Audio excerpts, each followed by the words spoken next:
அதாவது ஒரு இயக்குனரோட படம் ஜெயிச்சுது அப்படின்னா அந்த இயக்குனரோட திரைக்கதையும் இயக்கமும் காரணமாக இருக்கும்.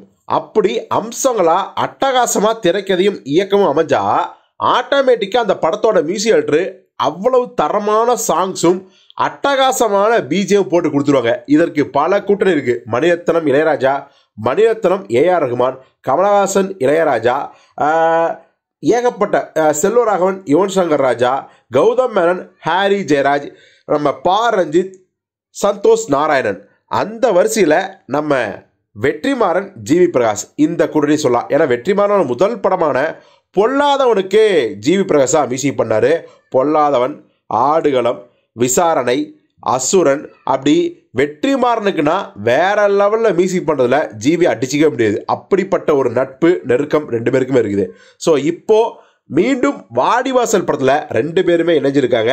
வாடிவாசல் ஆரம்பிக்குதா இல்லையா டிராப்பா அப்படின்னு அந்த பேச்செல்லாம் வந்து பார்த்தீங்கன்னா மலையேறி போயிடுச்சு. இப்போ நம்ம ஏற்கனவே சொன்ன மாதிரி இந்த படத்தோட ஷூட்டிங் விரைவில் ஸ்டார்ட் ஆக போகுது. அதை கலைப்புலி தானுவும் சொல்லியிருந்தாரு. கலைப்புலி தானும் வெற்றிமாறனும் சூர்யா வீட்டுக்கு போய் அதை கன்ஃபார்ம் பண்ணாங்க. சமீபத்தில் கூட ஜிவி பிரகாஷும் அதை உறுதியாக சொல்லியிருந்தாரு. ஏன்னா வெற்றிமாறன் ஜிவி பிரகாஷ் சொன்னது என்னன்னா, இந்த படத்தோட சாங்ஸ் மட்டும் கிடையாது, பிஜிஎம்லாம் வேற லெவலில் இருக்கும். ஆனால் ஒரே ஒரு ரிக்வெஸ்ட்டு, எனக்கு ஸ்கிரிப்டை படிச்சுட்டு பிஜிஎம் வந்து என்ன மாதிரி இருக்கும் அப்படிங்கிற ஒரு ஐடியாவுக்கு தகுந்த மாதிரி பிஜிஎம் போட்டு கொடுங்க, நான் அதுக்கப்புறம் ஷூட் பண்ணுறேன் அப்படின்னு சொல்லிக்காராம்.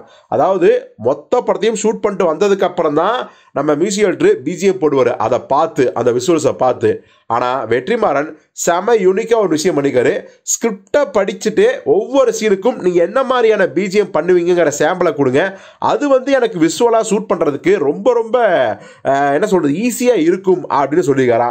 ஸோ இதனாலேயே பார்த்தீங்கன்னா ஜிவி பிரகாஷும் உடனே கம்போஸில் இறங்கிட்டாரு. இப்போ பார்த்தீங்கன்னா நேற்றுலேருந்து வெற்றிமாறனும் ஜிவி பிரகாஷும் வாடிவாசல் படத்தோட சாங்ஸ் மற்றும் பிஜிஎம் இந்த கம்போசிங்கில் இறங்க ஆரம்பிச்சிட்டாங்க. ஸோ வாடிவாசலோட ஆட்டம் ஆரம்பிச்சிருச்சு.